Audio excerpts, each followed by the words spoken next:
मिथिनांगौलगिया खोथा बेनो chapter 10 tribal belt and block आइनाव नन ट्राइबेलफ्रा बे रेस्ट्रिक्शन दङमोन बे हा मोननाया हानि बेलायाव बिदि क्लासिफिकेशन गैया जेनेबा बे सोरबा ट्राइबेल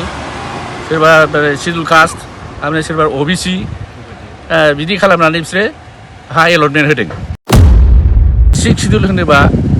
जोंना माने बिटिसिआ 6 शिड्यूल जाबाय 6 शिड्यूल होनोबा बे एन्टायार 6 शिड्यूलानो ट्राइबेल एरिया मोननांगौ जिनिसा बिटिसि शासनाव जोंनि हा हुनि साख्रि बाख्रिनि मोननांगौनि माबाया मा जानानै दं बेखौनो जोङो रायजोफोरनो फोरमायनो बे माबाखौ लानाय जादों दा प्रथमावनो बे हा हु एलटमेन्ट होनाय आरो सेटेलमेन्ट होनायखौ माने एसटि एलइसिआ एप्रुभ खालामनाय आइन मथे खालामनाय जायाखै बेखौनो जोङो बुंनो नागिरदों माने खास हा एलटमेन्ट होनाय ओमफ्राय पिजिआर माने हा एलटमेन्ट होनाय बेवहाय बिसोरो मोननांगौलगिया मानसिफोरनि केटेगरिखौ बे साख्रि बाख्रि मोननाय बादि केटेगरियाव बिसोरो क्लासिफिकेशन खालामदों बे क्लासिफिकेशना हानि बेलायाव गैया हानि बेलायाव बिदि क्लासिफिकेशन गैया जेनेबा बे सोरबा ट्राइबेल सोरबा शिड्यूल कास्ट आरो सोरबा ओबीसी बिदि खालामनानै बिसोरो हा एलटमेन्ट होदों बे हा एलटमेन्ट होनाया बे क्लासिफिकेशन मथे माने हानि आइनाव गैया 6 शिड्यूल होनोबा जोंना माने बिटिसिआ 6 शिड्यूल जाबाय 6 शिड्यूल होनोबा बे एन्टायार 6 शिड्यूलानो ट्राइबेल एरिया बे ट्राइबेल एरियायाव बेहाय माने गभर्नमेन्ट कास्टलेन्ड बा जेनेरेल कास्टलेन्ड बिदि होनलायनाय गैला बे गासिबो माने ट्राइबेल एरियानि हा ओंखायनो बेहाय माने प्रोटेक्टेड क्लास होनोबा रिजार्भ होनोबा बेहाय माने खालि ट्राइबेलफोरल'सै बेखौ बिसोरो बेखौ मानिया लाबानो बिसोरो जेनेरेल माने कास्ट हाखौ जेनेरेलफोरनोबो होनो हायो बेबायदि खालामनानै बिसोरो बेबादि क्लासिफिकेशन खालामदों मानसिफोरनि दा बेहाय मिथिनांगौलगिया खोथा बेनो chapter 10 tribal belt and block आइनाव नन ट्राइबेलफ्रा बे रेस्ट्रिक्शन दङमोन बे हा मोननाया थिग बिदिनो बियो दा 6 शिड्यूलाव बे माने ट्राइबेल बेल्ट एंड ब्लकआ माने ट्राइबेल एरियाया एक्सटेनसन जानानै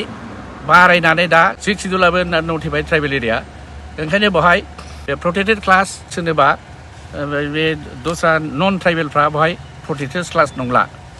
बेवहाय खालि माने ट्राइबेलफ्राल' प्रोटेक्टेड क्लास बिनिखायनो बे माने प्रोटेक्टेड क्लास नङिखायनो एनि नन ट्राइबेल बिसोरनो हाखौ होनो हाया आरोखि ट्राइबेल माने ट्राइबेल नङाबा नटिफाइड ट्राइबेल एरियायाव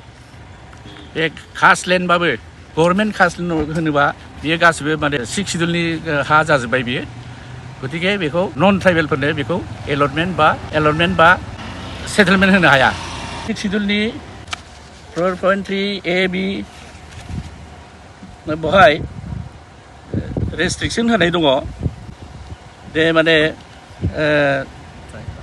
बे जायहा थाखानाय नन ट्राइबेलफ्रा जायहा थाखानाय बिसोरल' माने गावसोरनि बिथोराव लेन्ड ट्रेन्जेक्सन खालामनायनि राइट मोनगोन खिन्थु बिसोरबो माने गोदान हा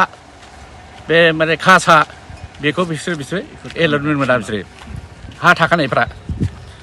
आरो बेनिफ्राय बे हा थाखायै जायफ्रानाखि हा थाखायै बिसोरो माने गभर्नमेन्टनिफ्राय खुनु माने पारमिसन मोनागारा ओरैनो माने अकुपेसन खालामनानै थाफैदोंबा बिसोरबो मोना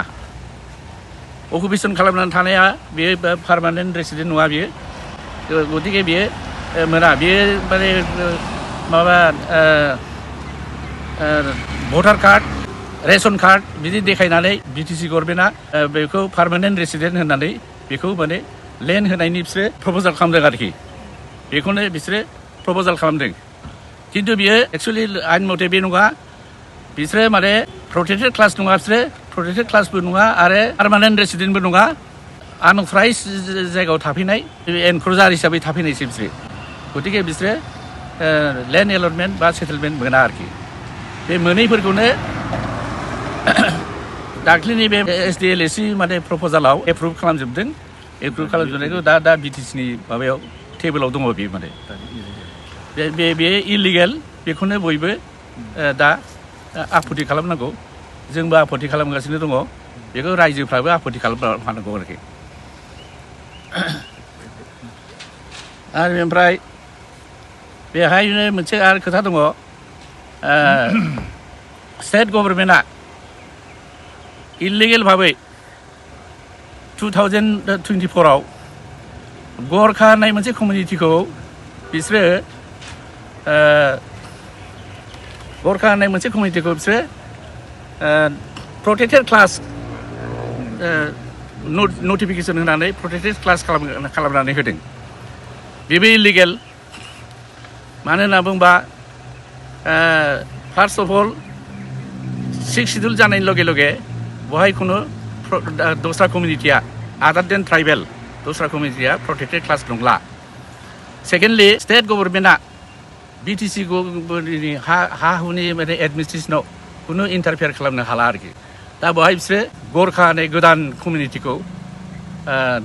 प्रोटेक्टेड क्लास खालामनानै हरनाया बेयो माने उइदाउट जुरिसडिक्सन बिसोरनि खुनु जुरिसडिक्सन गैया प्रोटेक्टेड खालामनायनिबो क्वालिफिकेसन गैया गरखा होननानै माने खुनु कमिउनिटि बाहाय सिक्रिट कमिउनिटि गैया माबायाव BTCआव इभिन आसामावबो गैया गरखाफ्रा सोर बेखौ डिफिनिसन होआलाबानो बिसोरो बे गरखाया सोर मा कमिउनिटि बेखौ डिफिनिसन होआलाबानो बिसोरो बे माबा माने बिसोरखौ माने प्रोटेक्टेड क्लास खालामदों बेयो माने आनकनस्टिटिउसनेल इलिगेल गतिके बेखौबो BTC गभर्नमेन्टआ बेखौबो माबा खालामनाङा एन्टारटेन खालामनो नाङा बेखौ माने रायजोफ्रा मिथिनानै लानाया उचित आरो बे नटिफिकेसनखौ पास खालामनो होनो थाखाय बेखौ माने कर्टआव केस होनांगोन आरोखि दा बे खामानिखौनो जों दा मावगासिनो दङ जे माने ओमफ्राय बिनि बेसिसाव बे नटिफिकेसननि बेसिसावनो गरखाफोरनो